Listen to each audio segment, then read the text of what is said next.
experience mapanood yung film mo? Galing-galing mo? Sobrang saya siyang panoorin at nakaka-exciting kasi ito yung isa sa biggest movie na nakuha ko since na Cinemalaya to. Tapos, main lead pa. Thankful po talaga ako kay Mama Beth and then kila direct sa pagkuha sa akin. Ano pa yung background mo? So, ako po, I was just a kid like watching TVs. Inspired po talaga ako sa mga actions and I said, gusto ko maging artista. And then, hanggang sa nagkaroon ako ng mga projects. Una, math. And then, yeah. Second, Katlaya Killer. Doon ko na po nakilala si Mama Beth. What's the second? Katlaya Killer, I'm Young Arjo Atayde. So, nung nakilala ko na si Mama Beth, doon na tuloy-tuloy yung mga projects ko. Nagkaroon po ako ng Bagman. This season 3, ako po yung sidekick po ni Kuya Arjo. And then, etong The Hearing. Thankful po talaga ako sa kanya kasi kung wala po sa kanya, hindi po po nandito. Nag-audition ka ba dito? Yes po. Nag-audition ako dito. So, una, ayaw pa nga po upalis ng school ko. And, kasi there are rules and regulations. Kailangan matapos mo na yung school bago makauwi and kailangan may guardian. Nagmamakyawa na po yung mami ko. And then, nung nakapunta na po ako sa audition, ako na lang po talaga yung nahuli. Magpapack up na po sana sila and then they said, fine, I'll give you a chance. And then they saw my acting and they said, oh, it's great. And then the next day, nakuha na po ako.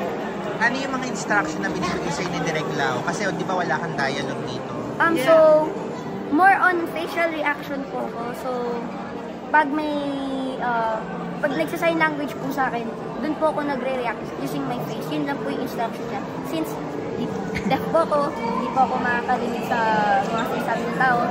Sinasabi po ni Direk Lau na wag ko daw silang pansinin, parang wala lang. I'm just in a room, in an empty space. Until na magre-react lang ako once na may makita ko something or nag-sign language po sa akin. Paano ka nag-prepare for this? Sign language? Tinuturuan po ko ni Kuya Rong, which is one of the actors in the film, and then ni Kuya Sir JX po. Sila po yung nagtuturo po sa akin paano mag-native sign language and at the end, mag-formal sign language. And in the process of this movie, The Hearing, nakamit ka ba ng mga other people? Like,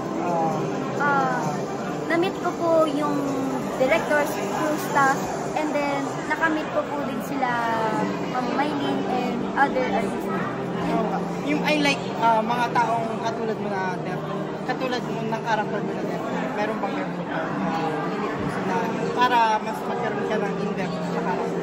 So, I get inspirations from how badly they were treated. So, mas doon po ako nagaganahan. Yun lang po. So, yeah, nabanggit mo lang yung mga magiging projects mo. So, aside from that, meron ka mga project mo lang. Wala na po. Yun lang.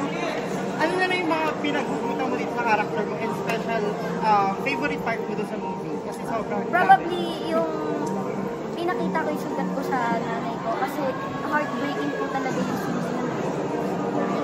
And saan ka umugot nung mga part ng character mo na hindi ka nga nagdadive dito pero biglang yung moves na lagi diwa mo gano'n ang best actor talaga? Nag-iisip lang po talaga ako ng masasakit na story in my head. I just make some stories or kaya yung mga nangyayari na sobrang sakit.